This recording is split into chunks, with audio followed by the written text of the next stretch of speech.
Placido Domingo. What a fabulous piece of music. Thanks to Eamonn Fitzpatrick there in Sligo, who suggested that in honour of his friend JJ McIntaggart. Lovely. Thanks so much for that, Eamonn, for sharing that and inviting us to play that. And looking to Sean Keogh as well in Glendon, a nursing home there in Cork. Sean is in regular touch with us. I think he might get the staff members maybe to do the writing for him there, which is very gracious of them too.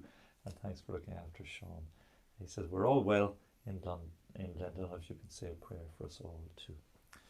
Now, just apologies too, we're not streaming on Facebook or YouTube either for the Gospel Holiday or for this. We are streaming on Vimeo, and I just tried it there. It seems as if the login has unlogged itself in. I have no idea what the story is there. So much for all the video. The video's recording here, so I might post it up later, and if you want to have a look back, or there'll always be some people actually will tune in a bit later, so we can actually take it off the memory card that's on the machine here and post it up afterwards. So we might do that instead. There'll be a few viewers who want to maybe have a look at. So very good. Thanks indeed for your company here on Radio Maria Ireland, and always glad to have you with us here too. So Lent is coming up next week, tomorrow week in fact it is, just to give you the heads up there.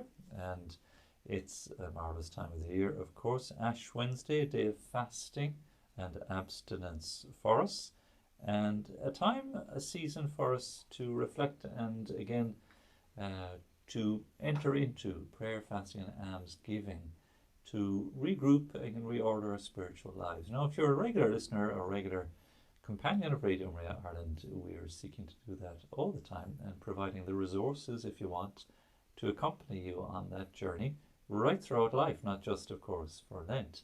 And you will find a regular diet of prayer here and of formation, hopefully, in faith, and of uplifting testimonies and stories and companionship.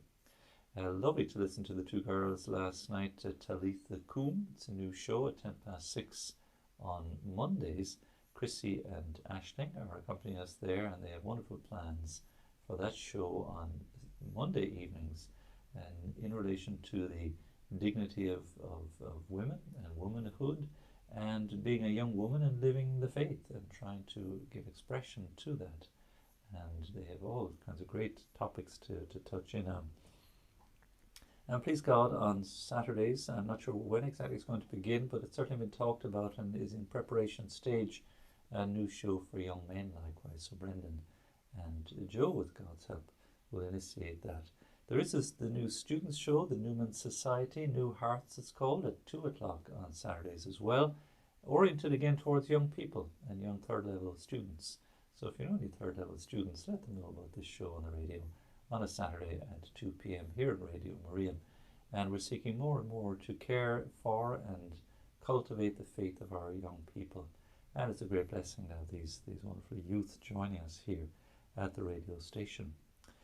So it's about young and old. It's about the journey of faith together and growing and building and sharing in that, and sharing our gifts and talents together too in that regard.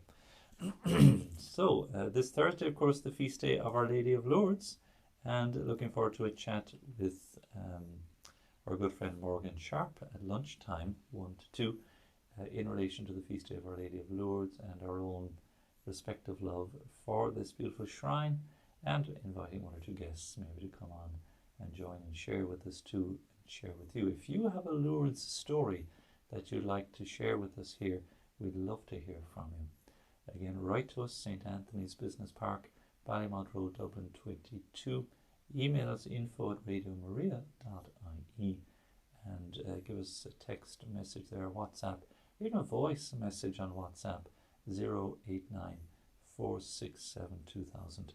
Again, we'd always like to hear from you, and those Lourdes testimonies indeed are very powerful and very uplifting, and again ways of teaching us that there is meaning to suffering. Suffering has a redemptive value. Suffering brings out great good in us and in others. Excuse me. Suffering accelerates, if you like, or enhances our spiritual journey. it brings us that much closer to the Lord more quickly. Why? Because in suffering we realize our dependence on others. We realize our incapacity to, fulfill our ambitions and dreams, whatever way you want to put that. We are reminded of our nature and our limitations. And in that then we are invited to see how vulnerable we are and how much we need God. Suffering teaches us all these things if we are open to it. Now, this argument in relation to assisted suicide, one of the emotional arguments that's put forward is enabling people to die with dignity. Now, all those involved in palliative care, and a vast, vast majority of doctors indeed involved and all involved in, say, look, we're already doing that, assisting people to die with dignity. In my ministry as a priest, I have seen it time and time and time again. There's a wonderful hospital in Cork that I'm very familiar with, Marymount, and it's a wonderful place to visit. I've been there many times, in the old building and the new building. And there the patients are assisted to the final journey to the end of life, both physically with every possible need cared for and comfort given, and the necessary palliative care. Now, there will be those who will necessarily and rightly too perhaps be concerned about the level of intervention that's demanded at times. I'm no way medically qualified, and I think there are valid questions to explore. But the assurance is always given that it's very, very, very rare when pain cannot be treated sufficiently, and that no one has to endure, like they may have in times past, grievous pain at such a time. That these things are manageable. Now, it's not always the best of solutions to have to give some levels of pain relief because of the effects these things can have and the consequences of these things too. But these things can be managed and are being managed very, very well.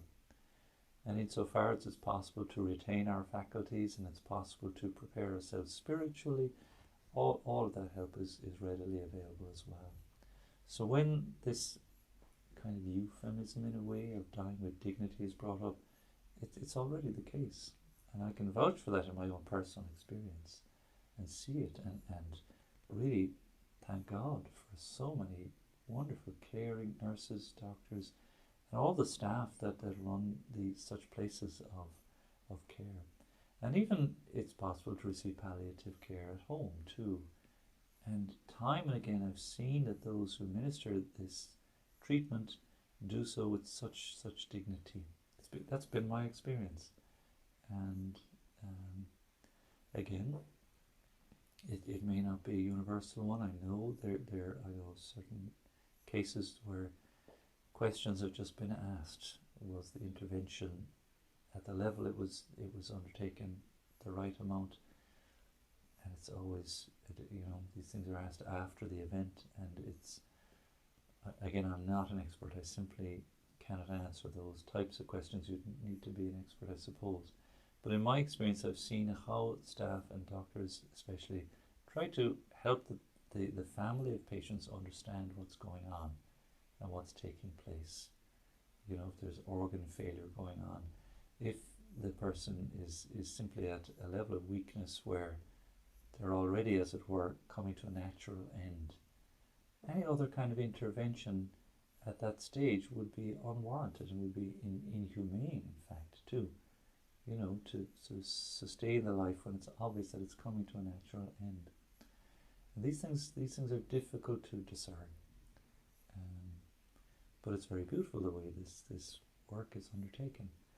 And if indeed a person can be encouraged through this wonderful care to make a holy preparation for death, Saint Joseph, we've been speaking about him as the patron saint of a happy death, then so much the better. if we can accompany souls at this time, at the moment of being born into the life to come, and it will come to all of us in time, and to be able to show that mercy. It's very challenging ethically, sure. There are certain great challenges to consider, but let that not obfuscate the great dignity that is afforded to the human person. Again, all of the human considerations taken into account, that on the whole certainly is certainly being done. And so this idea of hastening what should otherwise be a natural progression isn't a mercy, because again, how is that sustaining life or hope? Let there be hope to the very end. We've heard of miracles, we know stories of healing and recovery of those, for instance, in a coma, who have woken up and come back and went on to live many more years afterwards. There can be a rush maybe to judgment, and this is one of the dangers too, and it's to do with the beginning of life as well, where we set ourselves up in the place of God as the givers and takers of life. That's not our authority, surely it's not our task to decide that moment. This is with the Lord, because He is the giver of life, and He is the one, and we've seen that in the book of Genesis today. Let us make man in our own image and likeness. So we've been given the gift. The image and likeness primarily means not so much the physical one, and the possibility and the openness also to the gift and promise of eternal life and eternal love. So this is something, an extraordinary gift we've received. So that then should affect how it is we approach end of life questions, and the need for preparation of soul and spirit too, insofar as that's possible. And it's been my great privilege and blessing indeed to minister at this time to many souls, and to accompany them with the Divine Mercy Chaplet at times when it's possible. It's not always that way, but certainly to minister the sacraments of the Church, and when it's possible again, the Holy Communion too, even if it means the tiniest fragment of the Sacred Host. That has had to be the case sometimes as well, where a person is simply incapable of consuming the full host even there at that moment. So God is good. What a blessing we have in enabling souls to make that final journey with such dignity, and to see the place and the meaning of suffering in the light of Christ's suffering on the cross and redemption thereby too. So it just opens up that conversation for us, one that we'll come back to again, and we'll share again, and seek to explore a bit more too. So thanks to Angela. She enjoyed Brendan Dowling speaking this morning. Brendan is a real apostle of adoration, and there's online adoration going on for the season of Lent around the Diocese of Kildare and Loughlin, that people can sign up to online and commit yourself to an hour and just watch the Sacred Host or be with Jesus virtually. Not the same, of course, as being in the actual presence. And just a lovely way of perpetuating that prayer before the Lord. And indeed, Brendan was not slow to mention that if it is possible that you can get to your local church, if there is adoration in your local church with distancing measures and so forth in place, then to avail of that too, not to be shy to do so. So thanks a million, Angela. Angela's asking whether we have any calendars left. I must check with Sarah, because we had just a small number left, and they might all be gone. I don't know. We've had a few requests. So very good. Thanks to Brian. Brian says, I was blessed to receive healing as a baby in Lourdes in the 1970s. I returned last summer for the first time to say thank you to Our Lady and St. Bernadette. I'd love to tell you all about it sometime. Well, Brian, we should get in touch. Maybe that's a possibility. You might like to join Morgan at lunchtime. We can see, we can have a chat and check that out. Might be a nice idea too. So do please share those stories with us. We would love to hear from you. Now just a few minutes to conclude. Again, dipping in, just a little toe in the water of the Vatican documents in relation to the role of the church in the modern world, and the question of culture, and how we must do everything possible to make all persons aware of their right to culture and their duty to develop themselves culturally and to help their fellows. Sometimes conditions of life and work are such as to stifle our cultural efforts and destroy this urge for culture. And this holds true especially for those living in the country and for manual workers, who ought to be provided with working conditions not unfavourable, but rather conducive to their cultural development. It is not to be so preoccupied with work and the world and concerns, but to build up a sense of identity and purpose and meaning culturally, which will, of course, assist in the whole spiritual realm in terms of our identity. And that's why, each of the Radio Maria stations in the world is adapted to its own country and culture and conditions, because obviously it wouldn't do much good for, French presenters or Italian presenters, Spanish, to be here at the microphone. Nobody would listen. It just wouldn't have the same charism without that cultural dimension. At present, yes, we finished on this the last day actually. I might repeat it again because it's a lovely sentence, and here's something that it's not allowed to be aired, or just maybe nobody's ever read it. At present, women are involved in nearly all spheres of life, and they ought to be permitted to play their part fully according to their own particular nature. Again, I think that's worth just going back on, because this dates back well over 50 years, that the church is seeing this and echoing this. That's why here on the radio it's lovely to have so many wonderful women of faith involved in so many ways here. It's open in that way, and beautiful gifts and charisms. It's up to everyone to see to it that women's specific and necessary participation in cultural life be acknowledged and fostered. I'm glad I read over that now again there for you. That's paragraph 60, if anyone's looking for that, in Gaudium et Spes, the Church in the Modern World. And indeed, I know I'm being ministered, here's my honey again, very kindly by so many women here as well, just as the Lord himself was ministered to. It's just so gracious and so kind, and just such beautiful charisma gifts that come through our respective natures. And like St. Joseph then, on the other hand, with his cultural and specific charisms and gifts, again as a man, as the foster father, providing, protecting, again the mutuality of that is a very beautiful thing when it's lived in harmony and in peace and in faith and in the light of the Holy Spirit. We have such a lot to learn, both from each other and from the teaching of the Church, which echoes and puts into words what it is we're yearning towards and working towards all the time. So thank you so much for your company here. Again, apologies we weren't on Facebook Live or YouTube Live.